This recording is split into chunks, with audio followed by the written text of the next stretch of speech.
OK, now we go live to Tel Aviv and speak to Israeli journalist and Iran affairs expert Emily Schrader.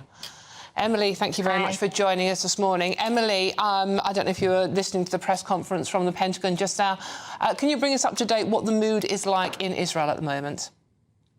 Well, first and foremost, I think that all Israelis, from the government to your average citizen on the street, is eternally grateful for the efforts and the success of the United States Air Force in this effort against the Islamic Republic's nuclear program. Obviously, this has been of the utmost concern to the state of Israel for many years, and that has only increased over time. I mean, we saw that throughout these negotiations, Iran had advanced, or the Islamic Republic, I should say, advanced a secret nuclear site, an additional one. We saw that they had continued enriching uranium far above any civilian level. 60% uranium is 90% of the way to a nuclear weapon, and there is no civilian purpose for this level of enrichment. So we knew from the beginning that this is how the regime approaches negotiations. It's what they did in the past before the JCPOA.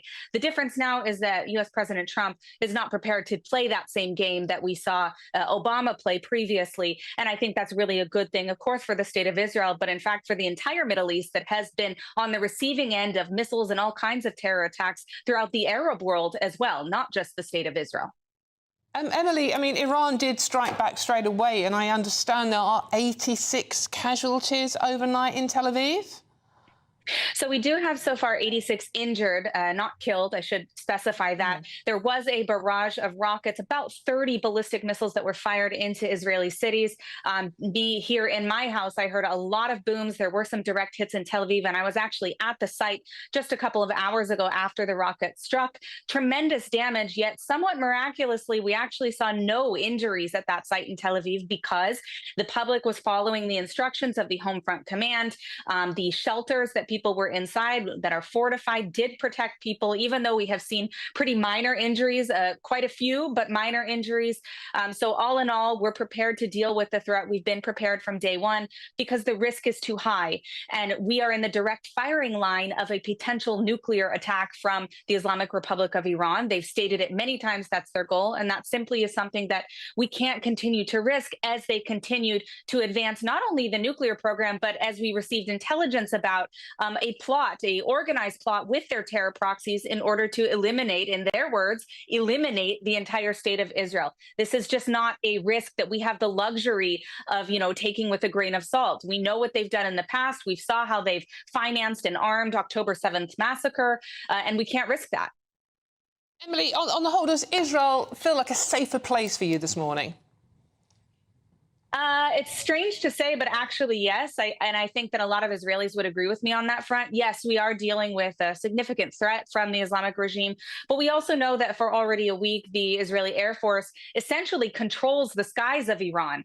And we heard similar sentiment from the, Secretary of Defense, Pete Hegseth, who said that the groundwork that Israel had done, or I guess I should say air work that Israel had done throughout this week is really what helped enable the safe and secure passage of those U.S. Air Force to be able to carry out their mission targeting the nuclear site. And I just want to emphasize one more thing.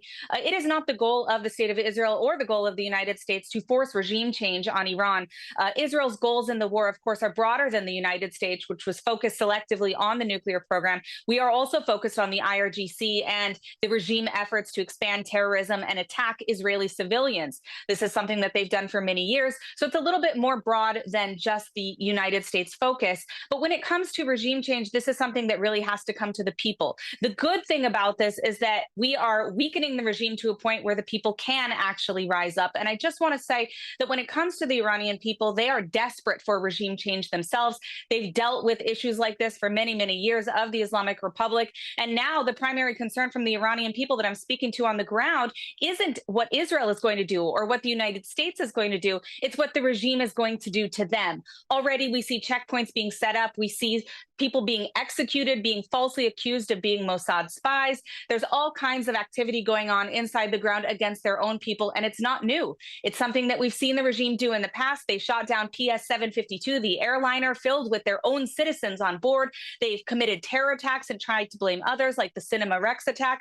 So there is a lot of concern on the ground right now that the people who are going to pay the price for this are actually the Iranian people in being attacked by their own regime. So this is something the West needs to be aware of, pay attention to, and do everything we can to support these people in their pursuit of regime change. That being said, this isn't Iraq. We're not going to see boots on the ground, which is one of the reasons that the criticism from people like Antonio Gutierrez of the UN is a little bit ridiculous, as well as a few members of Congress, because the United States has not declared war against the Islamic Republic of Iran. They carried out a specific precision mission, and I don't think that's something that we should exaggerate when it comes to the discussion. It's not a political issue. It's not a partisan issue, and nobody should be framing it as such. This is in the interest of everyone, from left to right, Jewish, Christian, Muslim, throughout the Middle East, and in the Western world as well. Emily, thank you very much for joining us. That's Emily Schrader, an Israeli journalist, joining us.